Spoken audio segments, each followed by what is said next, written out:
Salut tout le monde, Dino Masson, kinésiologue, j'espère que ça va bien. Cette semaine, on est dans un environnement un petit peu différent. On est dans un gym de condo.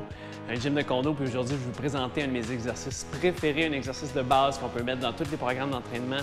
On n'a pas besoin de beaucoup d'équipement, ça s'appelle les pull-ups. Les pull-ups sont en bon français les tractions. Traction pour le dos. Tout ce qu'on a besoin, en fait, c'est une barre.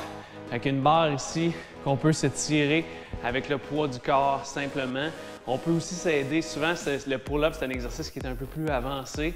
On peut progresser graduellement vers le poids de son corps. On peut utiliser des bandes élastiques, mais aujourd'hui, ce n'est pas nécessairement ça que je veux vous parler. Ce que je veux te parler aujourd'hui, c'est surtout la technique, comment bien faire le pull-ups ou la traction pour le dos. C'est un excellent exercice pour grossir, en fait, travailler le grand dorsal, travailler tous les dorsaux, les biceps et beaucoup les avant-bras. T'es prête? Let's go! Comme je disais, c'est pas tellement compliqué. Tout ce que tu as besoin, c'est une barre horizontale. Tu peux mettre ça dans un cadre de porte. Il y en a dans les parcs. Il y en a évidemment dans les gyms. En fait, il y a une prise qui est importante pour les pull-ups. Je ne sais pas si tu connais un peu ta physiologie. Les mains ici, il y a la prise en supination et la prise en pronation. Pronation, c'est la paume de la main vers le bas. Puis supination, c'est la paume de la main vers le haut. Comment s'en souvenir? Quand tu as la paume de la main vers le haut, tu supplies comme ça. C'est comme ça que je m'en souviens, c'est ça qu'on a appris à l'université. Ce qu'on va faire pour les pull-ups, en fait, la prise est en pronation.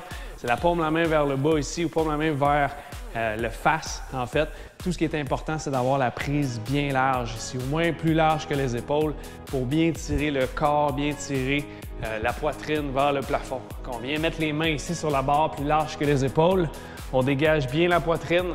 Ce qu'on veut, c'est pas balancer ici, c'est de bien contrôler le mouvement. On peut croiser les pieds ici en dessous. On garde la poitrine bien haut, on regarde vers le plafond et on monte le plus haut possible ici. Il faut que le menton dépasse la barre. On revient tranquillement jusqu'en bas, on ne se laisse pas tomber.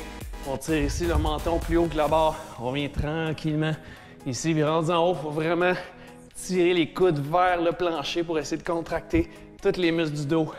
Et revenir tranquillement. On explose en montant, on revient tranquillement. Oh yeah! Ça commence à forcer. Quand on parle en même temps, c'est sûr que ça force un peu plus. C'est un excellent exercice pour le dos, pour le grand dorsal ici. Souvent, les gars, on veut avoir un V, on va avoir un dos large. Le pull-up, c'est un des meilleurs exercices. Tu peux faire 3 séries, 5 à 6 répétitions. Si tu es capable d'en faire plus, à chaque semaine, tu essaies de rajouter une répétition. Comme ça, tu progresses. Éventuellement, quand tu es rendu à 10-12 répétitions, tu peux rajouter de la charge. Comment on fait pour rajouter de la charge? On prend ici le poids, puis on se le met ici entre les jambes, puis on vient croiser les pieds ici. Entre les jambes ici, on vient croiser les pieds. On garde le poids entre les genoux. On tire bien haut. On revient tranquillement. Quand on lève bien haut la poitrine, et on revient tranquillement. That's it. Comme ça, on peut travailler la force.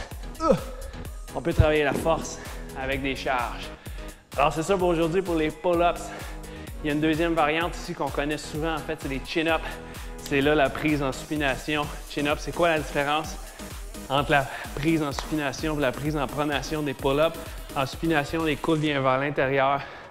La largeur, on est un petit peu moins large, en fait, à la barre. Et puis, grand dorsal, oui, va travailler, mais beaucoup plus les biceps qu'en supination. Excusez, en pronation, c'est même moi j'ai de la misère. En pronation, moins de biceps, moins d'avant-bras. En supination, plus d'avant-bras, plus de biceps.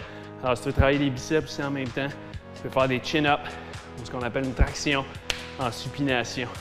J'espère que tu as aimé ça. Si tu as aimé cet exercice-là, un petit pouce en l'air, inclus-les 1 à 2 fois par semaine dans ton programme d'entraînement. C'est un excellent exercice pour développer le dos, les épaules même, les bras. C'est excellent. Évidemment, abonne-toi à ma chaîne à chaque semaine des nouvelles capsules d'entraînement. Mon nom c'est Dino et je te dis surtout, bouge mieux!